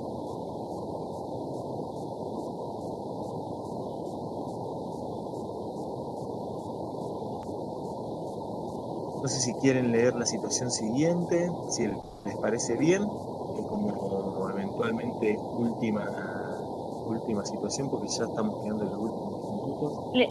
Marian, me tomo un segundito para leer lo que puso Zaida en el grupo, que bueno, hoy tuvo un problema con el micrófono, que estuvo en el grupo, acá en el chat. Sí, por favor. Me tomo un segundo para leerlo en voz alta. Perdonen, no tengo mic. Lo importante que se lleven es la sistemática de observación. Las imágenes es la misma para cualquier imagen que miren. Saber qué indicación tiene, qué estudio es, qué parte del cuerpo, qué lado es, si tiene o no contraste. Luego la sistemática de estudio, siempre igual en cualquier sea el método. Nada, como para que se lleven esto porque verdaderamente es lo importante y nada, tomar el segundo para leer. Muy bien, gracias. Gracias, Agos. No sé si anda por ahí. Vos, Agos, no sé si querés Sí, continuar. perfecto. Sí, leo la situación. Dice, Bien. Marcos es un joven de 25 años de edad que presentó un traumatismo encefalocraniano producto de un accidente en moto sin uso de casco. Los médicos de emergencia que lo asisten en la vía pública reportan un Glasgow 13 y estabilidad cardiorrespiratoria. Al ingreso al hospital, usted ve que Marcos emite quejidos continuamente, no emite palabras, se encuentra con los ojos cerrados, no responde ante el llamado reiterado y, cuando se estimula el lecho unguial, abre los ojos y retira la mano. Luego de su evaluación, decide solicitarle una neuroimagen. Y la primera dice, ¿qué criterio ha utilizado para solicitarle el estudio? Si alguno se anima a contarnos por qué, ¿no? El médico le solicita en el estudio de imágenes. Bueno, podría ser por el tipo de lesión, por el tipo el mecanismo del traumatismo. Bueno, se presenta con un Glasgow muy bajo. Bueno, esas dos son por ahí las fundamentales que te llevan a un diagnóstico por imagen. Perfecto. ¿Alguien más piensa otra cosa o apoya lo que dijeron recién?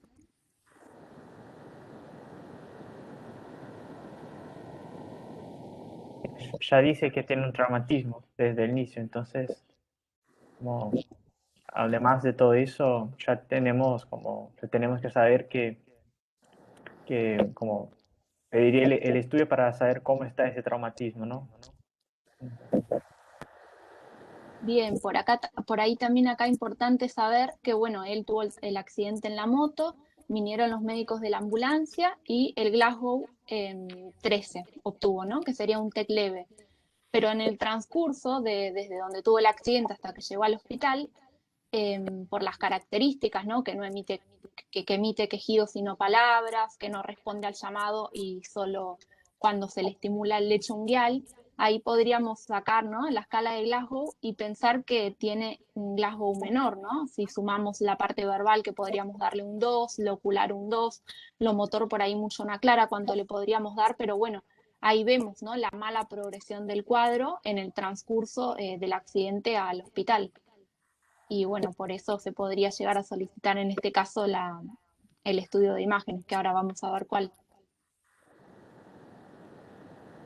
Perfecto. Y hago un comentario cortito en relación al Glasgow y en relación a la forma de proceder. La parte ocular es, primero, apertura ocular espontánea, segundo, al llamado, sin tocarlo a la persona, generalmente se le dice el nombre o se le pide que abra los ojos, como en este caso. Tercero, es la provocación de un dolor.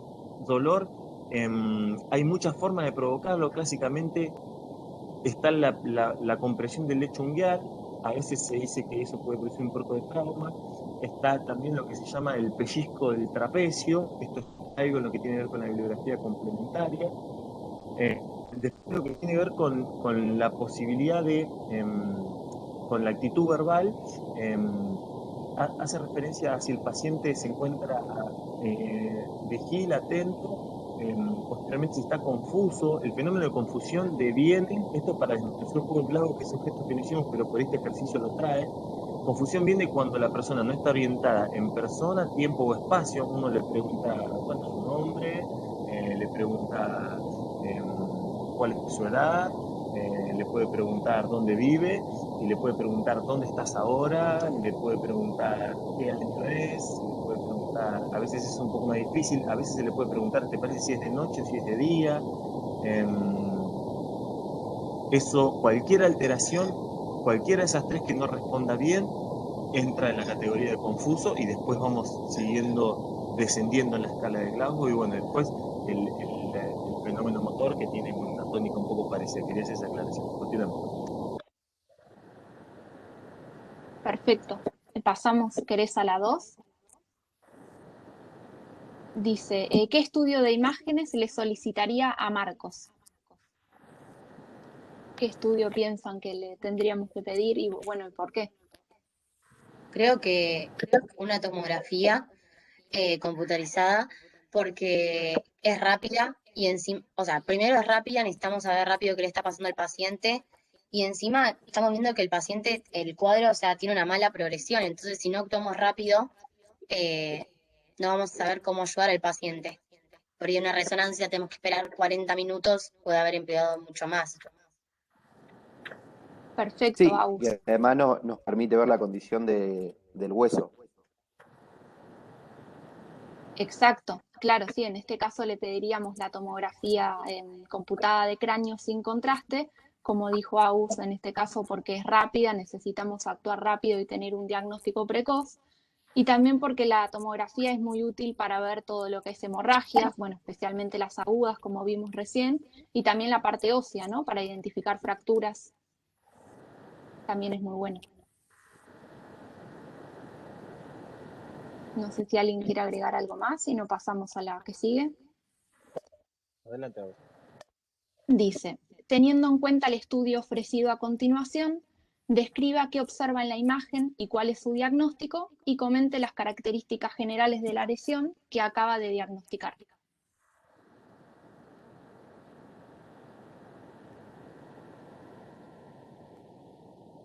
¿Qué piensan que ven?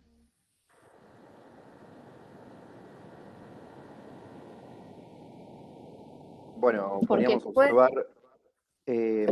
una tomografía computarizada de corte axial, con ventana hacia el parenquima. Se puede observar el parenquima. Y bueno, podemos observar en la parte temporal una hiperdensidad en forma de semiluna, que podría denotar una hemorragia subdural. Y bueno, en la parte externa, bueno, medio como lo que había explicado el profe anteriormente, ¿cómo era cuando estaba de la parte externa del cráneo? Falomatoma. Es. Bien. ¿Alguien puso lo mismo? ¿Alguien puso algo distinto? Puede ser que sea en el occipital. Bueno, sí, se podría ver más por ahí en la parte occipital, no en la parte posterior de... Temporo occipital, por ahí, ¿no? Bien, ahí veríamos lo que es la región más hiperdensa, ¿no? Que la vemos más blanca. Me llamó la atención que en el lóbulo frontal, el derecho, ¿no? Hay una, no sé si, por no conocer, no sé si siempre es así, pero hay un cambio de forma, ¿no? En, en la primera imagen. ¿En qué región te referís, Víctor? Perdona. Hay el lóbulo derecho frontal, en la primera imagen, hay como un abultamiento, como se, parece que aplastó las fisuras y quedó, no sé. Bien, claro, en la parte frontal, ¿no? Vemos en este caso lo que vemos en esta imagen es este efecto de golpe y contragolpe, ¿no? En este caso, el paciente Marcos seguramente se golpeó la parte posterior de la cabeza, en la parte occipital, por eso vemos este hematoma epidural, ¿no? Que tiene forma de limón o, bueno, como decía el profe, lenticular o biconvexo, que es esa región bien hiperdensa, bien blanca, en la parte, digamos, occipital derecha. Y en la parte izquierda, en la parte frontal, vemos como el contragolpe, ¿no? Como que sería esto que se produce por la inercia y por el rebote en el momento del mismo trauma, que se ven estas contusiones, ¿no? De los dos lados, puede ser frontal bilateral, que se ve en la parte de adelante. Por ahí a eso te hacías referencia, Víctor.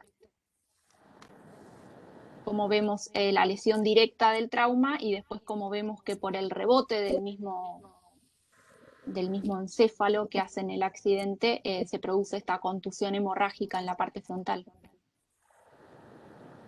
Que está justo en diagonal sería, ¿no? Justo opuesto a donde donde se golpeó, donde tuvo el trauma en la parte de atrás, en el occipital.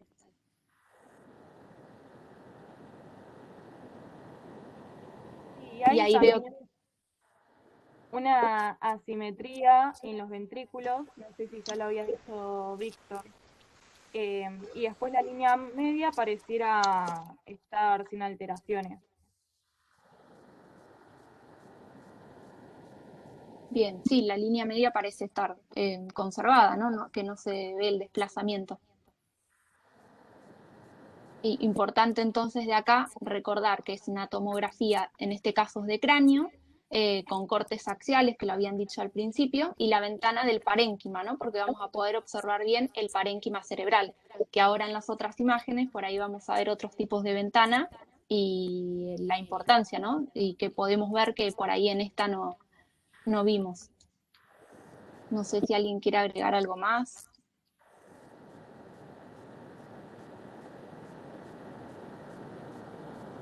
Por ahí, nada, esto de que es el hematoma epidural en forma de limón, el tema del cefalohematoma también en la parte, digamos, derecha, y por este contragolpe, el tema de las contusiones, ¿no? Hemorrágicas frontales, porque están en la parte de adelante, de los dos lados se podría llegar a ver, por ahí más de la parte derecha, pero bueno.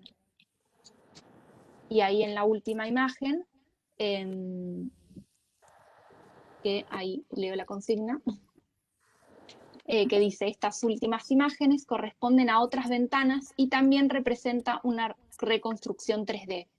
¿Cuáles son los hallazgos asociados a los hematomas? Repasar las distintas técnicas de imágenes y los aportes de resonancia tomografía, para los cuales sirve revisar el estudio con dichas ventanas.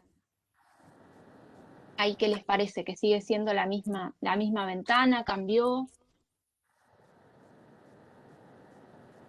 en las últimas imágenes? Creo que es una ventana ósea porque solamente se ve la hiperdensidad del hueso, pero no se puede ver todo el parénquima. Perfecto. Hoy lo había dicho Leandro muy bien, ¿no? Cómo veíamos toda la parte del parénquima negro y vemos el hueso, que por ahí en las otras ventanas que vimos recién, el hueso se veía bien hiperdenso, pero no se veía con precisión. Y acá podemos ver si tiene alguna alteración ósea. ¿Qué piensan? ¿Que encuentran algún hallazgo en esta ventana o les parece que en la parte ósea estaría normal? Se ve la fractura, ¿no? O Bien, las ¿en fracturas. qué, dónde la podés ubicar? ¿En el occipital? Puede ser. Perfecto. Ahí se ve bien claro, e incluso con la reconstrucción 3D que tenemos al lado, vamos a poder ver bien lo que es la fractura, el recorrido de la fractura, por ahí las características, ¿no? Que teníamos distintos tipos, por ahí las podemos clasificar, ¿no? Con la reconstrucción 3D, incluso con la ventana ósea que vemos bien todo lo que es el hueso. No sé, profe, si quieren agregar algo más o chicos, sí. Yo creo que está muy bien, ya estamos en horario. Yo no sé si Mati o Santi querían decir algo de esta última actividad, que a grandes rasgos creo que radica la importancia en que es lo que queremos evitar, las lesiones secundarias. Porque las lesiones primarias no podemos, las lesiones ya sea intra o extraxiales no podemos, porque dependen de la energía del trauma. No, justamente eso, porque por ahí estuviste atinado, Marian, en comentarlo antes para llegar bien con el tiempo, es recalcar eso. La lesión primaria, digamos, uno no puede hacer porque se da por el accidente propio, ¿no? Son las lesiones que se dan por estos cambios mecánicos y demás que se dan por el accidente o la situación por la que viene el paciente. Ahora, las secundarias, como responden más a respuestas del cuerpo ante esa injuria, sí, nosotros tenemos que poder prevenirlas o poder hacer lo necesario como médicos para reducir esa morbimortalidad porque pueden perjudicar o a la vida o a la calidad de vida del paciente más adelante.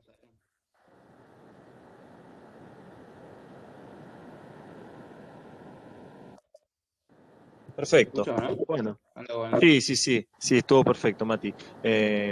Bien, yo creo que, a ver, una buena cronología es acordarse que tal vez los ciertos, por ejemplo, ciertos hematomas, como puede ser el subdural, se asocian a edema se asocia a que hay dentro de una cavidad no distensible, se produce movimiento dentro del cráneo, quiere salir por los orificios a través del tentorio, a través del foramen oval, eso produce compresión de estructuras, es necesario, ahí es lo que vamos a querer intervenir, podríamos decir. Entonces acá tenemos algunas imágenes. La primera imagen principalmente asociada a edema subdural y compresión y desviación de línea media. Esto es una cavidad un poco residual. Y en última instancia, bueno, un proceso de hidrocefalia por dilatación y esto, nada, otro nuevo fenómeno de edema que, bueno, es necesario monitorear y eventualmente tratar. Bien, creo que estamos en horario, no sé si hay alguna pregunta más, si no... Profe, yo le nada. quería preguntar si Sí. esto que no llegamos a ver bien, ¿no nos pueden subir o que sea una mínima descripción de las imágenes para que ya sepamos bien qué es lo que estamos viendo? De esto último que no llegamos a ver, no de toda la guía, pero para Bien. ahí, para terminar de entenderlo un poco más detalladamente después nosotros solos. Perfecto. Parece muy bien. Recuerden que hoy está la actividad del laboratorio, que tienen horarios asignados, cada uno en cada comisión, y nos vamos a estar encontrando ahí. No sé si alguien quiere decir alguna palabra, si no, agradecido de esta mañana compartida.